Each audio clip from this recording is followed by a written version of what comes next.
वो लोग जो पहले पहले एक्सप्लोरर और कंकरर थे, उनके लिए नए आइलैंड्स को डिस्कवर करना बहुत खास बात रही होगी। इसीलिए आज हम अपनी धरती पर मौजूद सभी आइलैंड्स को जानते हैं। कम से कम हम सोचते तो यही है। आज की इस वीडियो में हम आपको जो आइलैंड दिखा रहे हैं वो काफी गैर मामूली है। आप एक ऐसा आइलैंड एक्सपेक्ट कर सकते हैं जिसमें लोग केवल अपने भाग्य से अमीर हो गए, एक खौफनाक आइलैंड जिसके लिए आपको बहुत स्ट्रॉन्ग नर्व्स चाहिए, और एक ऐसा आइलैंड जिसमें किसी को भी जाने की इजाजत नहीं है। तो देखते रहें, गुड टू नो। आइए एक आइलैंड के ग्रुप से शुरू करते हैं जो दुनिया की सबसे छोटी स्टेट्स में से एक है, और उन्होंने अपनी दौलत काफी गैर मामूली तरीके से हासिल की, यानी टुवालू। टुवालू पैसिफिक ओशन में पाया जाता है और उसकी पॉपुलेशन 11,650 है। दुनिया में शायद ही किसी देश में इतने कम विजिटर्स आते हों। यहाँ हर साल केवल 1,000 विजिटर्स आते हैं। इकनॉमिकली इस आइलैंड के हालात काफी अरसे तक खराब नजर आते थे, क्योंकि वहाँ के लोग केवल मछली पकड़ने और नारियल सेल करके ही गुजारा करते थे। ये सब इस समय बदल गया जब इंटरनेशनल कंपनी फॉर स्टैंडर्डाइजेशन ने ऑनलाइन डोमेन एक्सटेंशन दी। मिसाल के तौर पर जर्मनी को .de, ऑस्ट्रिया को .at और टुवालू को .tv मिला। इस फैसले के बड़े रिजल्ट सामने आए, क्योंकि .tv की डोमेन बहुत तेजी से मशहूर हो गई। दुनिया भर के टीवी चैनल्स और मीडिया कंपनियों की तरफ से इसकी बहुत मांग थी। टुवालू में तो इस डोमेन एक्सटेंशन का इस्तेमाल बहुत कम था। आइलैंड वालों ने इसके राइट्स $50 मिलियन में सेल किए, जिसके उन्हें हर साल $5 मिलियन मिलते। उसका मतलब ये था कि टुवालू यूनाइटेड नेशन में जाने के लिए न केवल एडमिशन फीस दे सकते थे, बल्कि सड़कें बनाने, स्ट्रीट लाइटिंग लगाने, बिजली की लाइनें बिछाने और कारें और मोटरसाइकिलें खरीदने के साथ साथ बहुत सी दूसरी चीजें खरीदने के काबिल हो गए थे। टोटल गवर्नमेंट स्पेंडिंग का लगभग 14% केवल डोमेन की सेल से पूरा किया जाता है। इस आइलैंड को अब साउथ पैसिफिक में सबसे अमीर समझा जाता है। अब एक ऐसे आइलैंड के साथ कंटिन्यू करते हैं जिसके बारे में बहुत सी कहानियां हैं, लेकिन ये आइलैंड हकीकत में अभी तक मॉडर्न ह्यूमन ने मुकम्मल डिस्कवर नहीं किया हुआ। ये नॉर्थ सेंटिनल आइलैंड है। North sentinel island Indian ocean में है, जो शायद दुनिया की सबसे अछूती जगहों में से एक है। इसका कारण आइलैंड के लोग हैं, जो बाहर की दुनिया के साथ किसी भी कांटेक्ट को सख्ती से मना करते हैं और यहाँ तक कि हर एक्टिविटी से रोकते हैं। 1880 में पहली बार किसी फॉरेनर ने इस आइलैंड का विजिट किया था, लेकिन इसके बाद वहाँ कोई नहीं गया। इस समय कुछ सेंटिनल को रिसर्चर ने अगवा कर लिया था और तब से वहाँ के लोगों ने अजनबियों से अच्छे से बात नहीं की। वहाँ रहने वाले लगभग 50 सेंटिनल आइलैंड में घुसने वाले का शिकार करते हैं। यहाँ तक कि हेलीकॉप्टर का भी जो आइलैंड पर उड़ने की कोशिश करते हैं, उन पर भी तीर मारे जाते हैं। 1996 के बाद से इस आइलैंड पर जाना बिल्कुल बंद है और उसके बाद से सेंटिनल ज्यादातर अमन में रहते हैं। जो भी वहां जाने की कोशिश करेगा वो जान से जाएगा। इसीलिए आज तक इस पुरस्कार आइलैंड के बारे में कुछ मालूम नहीं है, सिवाय इसके कि वहां के लोग पुराने पत्थर के जमाने के लोगों की तरह घने जंगल में झोंपड़ियों में रहते हैं। नॉर्थ सेंटिनल शायद दुनिया का अकेला आइलैंड है जो मॉडर्न सिविलाइजेशन से बहुत दूर है। अब हम एक खौफनाक आइलैंड के साथ कंटिन्यू करते हैं जो मैक्सिको से दूर है। इसे गुड़िया का आइलैंड कहा जाता है।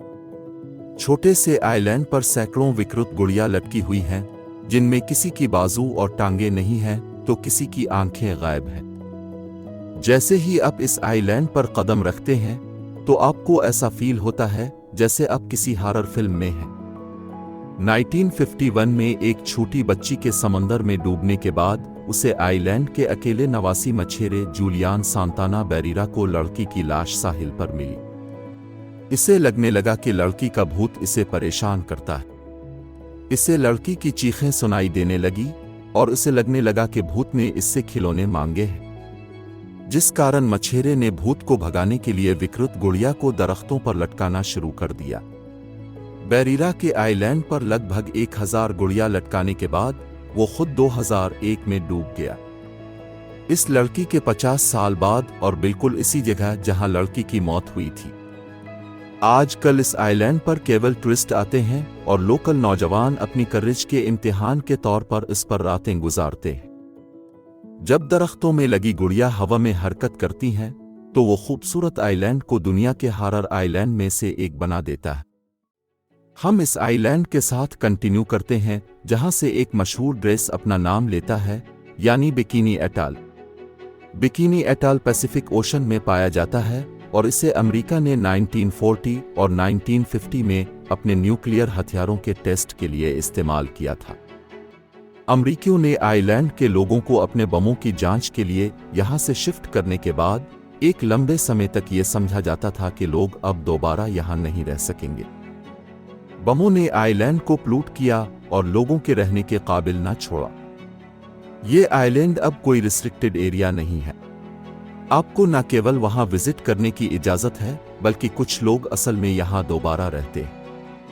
वो लोग आइलैंड को दोबारा इसकी शक्ल में वापस लाने वाले हैं क्योंकि लोकल लोग वहां रहना चाहते हैं। बिकिनी एटॉल पर जिंदगी आम नहीं है। बाहर से हर चीज सफेद रेतले साहिलों और खजूर के दरख्तों के साथ एक जन्नत की तरह दिखाई देती है, लेकिन ताबकारी का खतरा अब भी मौजूद है, इसलिए यहाँ रहने वाले मजदूरों को हर 3 माह बाद बदल दिया जाता है। हजारों क्यूबिक मीटर एटमी वेस्ट को दफन करके कंक्रीट के एक बड़े खोल से ढांप दिया गया था। कोई भी ये अंदाजा नहीं लगा सकता कि खतरा वाकई कितना ज्यादा है। इसीलिए बिकिनी एटॉल हमेशा के लिए एक गुमशुदा जन्नत रहेगा जो कि लाजवाब नजर आता है लेकिन दोबारा आबाद होने के लिए काफी खतरनाक है।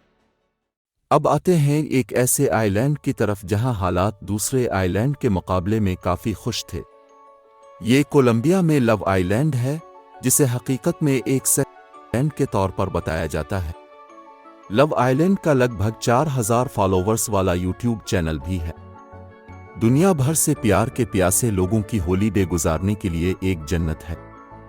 लगभग 5200 यूरो में टूरिस्ट को 24 घंटे पार्टी, लड़कियां, खाना, शराब और बहुत सी चीजें दी जाती हैं। इस आइलैंड पर 60 लड़कियां केवल 30 गेस्ट का ख्याल रखती हैं जो एक ही वक्त में आइलैंड पर पाए जाते हैं। कैरेबियन के साहिल पर यह आइलैंड पॉलिटिशियन और मीडिया के दरमियान शदीद गुस्सा लाया, इसलिए लव आइलैंड को अब दूसरे छोटे आइलैंड पर शिफ्ट होना पड़ा। जैसा कि ऑपरेटर्स ने बताया, आइलैंड अब भी मौजूद है, केवल उसकी जगह बदली है।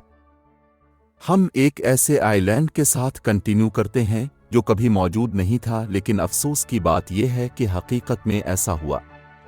ये ग्रेट पैसिफिक गार्बेज पैच के बारे में है। यह हवाई के नॉर्थ ईस्ट में एक बहुत बड़ा आइलैंड है जो मुकम्मल तौर पर कचरे से बना है। कूड़े के इस आइलैंड पर 80,000 टन प्लास्टिक का कचरा, मछली पकड़ने के पुराने जाल और छोटे छोटे पार्ट्स थे। अफसोस की बात यह है कि इस आइलैंड पर कोई नई जिंदगी पैदा नहीं होती। इस आइलैंड पर आने वाले ज्यादातर जानवर वहीं अपनी जिंदगी खत्म कर लेते हैं। इस तरह के आइलैंड जमीन से समंदर में बहने वाले कूड़े और कश्तियों के जरिए अपने पुराने जालों और कचरे को ऊपर फेंकने से बनाए गए। इसके बाद कचरा कुछ जगहों पर समुद्री करंट की वजह से जमा होता है। ग्रेट पैसिफिक गार्बेज पैच दुनिया का सबसे बड़ा कचरा आइलैंड है। ये मसला 20 साल से ज्यादा समय से रिसर्चर को मालूम है। कचरे का आइलैंड बढ़ता जा रहा है, लेकिन इस मसले को खत्म करने के लिए अभी तक कोई हल नहीं मिला। पहले से ही कई ऐसे इनिशिएटिव्स मौजूद हैं जो कचरे को इकट्ठा करते हैं ताकि उसे तबाह कर सकें या फिर रिसाइकल किया जा सके। मछेरे भी कचरा उठाने में मदद करते हैं। मसला खुद से हल नहीं होगा क्योंकि वेस्ट को डिसॉल्व होने में सैकड़ों साल लग जाते हैं। आखिर में आइए एक ऐसे आइलैंड की तरफ आते हैं जो अपनी गैर मामूली शक्ल की वजह से न केवल फिल्म के सेट की तरह लगता है, बल्कि इसे असल में फिल्म बैटल रॉयल के लिए फिल्मिंग लोकेशन के तौर पर इस्तेमाल किया गया था और एक मांगा सीरीज और एक वीडियो गेम में भी नजर आया था। हाशिमा नामी आइलैंड जापान में है और इसे एक और नाम गिनकांजमा से जाना जाता है, जिसका मतलब है जंगी जहाज का आइलैंड, और उसकी शक्ल बयान करता है। माजी में 1887 से 1974 तक यहाँ समंदर के नीचे कोयले की माइनिंग की गई थी। गिनकांजमा की पॉपुलेशन दुनिया में अब तक की सबसे ज्यादा डेंसिटी वाली पॉपुलेशन थी, जहाँ पर स्क्वायर किलोमीटर 83,000 से ज्यादा लोग रहते थे। लोग ऊंची मल्टी स्टोरी बिल्डिंग्स में बहुत छोटी जगहों पर रहते थे और हर एक के पास इस्तेमाल करने के लिए 10 स्क्वायर मीटर से कम जगह थी। अच्छी तनख्वाह के अलावा उन्हें आइलैंड पर लग्जरी भी ऑफर की गई थी, जो इस समय मैनलैंड पर मुश्किल से दस्तयाब थी। अपने फ्री टाइम में वर्कर्स 25 दुकानों, एक बाउलिंग एली, रेस्टोरेंट्स, एक स्विमिंग पूल, एक कोठे और बहुत सी दूसरी चीजों तक एक्सेस थी। इस आइलैंड की सारी बिल्डिंग्स अब लावारिस और खस्ता हाल हैं, जो चेरनोबिल जैसे लावारिस इलाकों की याद दिलाती है। दरहकीकत यहाँ दहाइयों से कोई नहीं रह रहा। यहाँ तक कि टूट फूट के खतरे की वजह से कई सालों से इस आइलैंड में जाना मुकम्मल मना था। टूरिस्ट अब हॉरर आइलैंड को विजिट कर सकते हैं। ये थे दुनिया के गैर मामूली आइलैंड। अगर आप इनमें से किसी आइलैंड पर रहने का सोच सकते हैं तो हमें कमेंट्स में लिखें। और अगर आपको वीडियो पसंद आई तो हमें खुशी होगी अगर आप लाइक करें और चैनल को सब्सक्राइब करें। मिलेंगे आपसे अगली वीडियो में, तब तक देखते रहें गुड टू नो।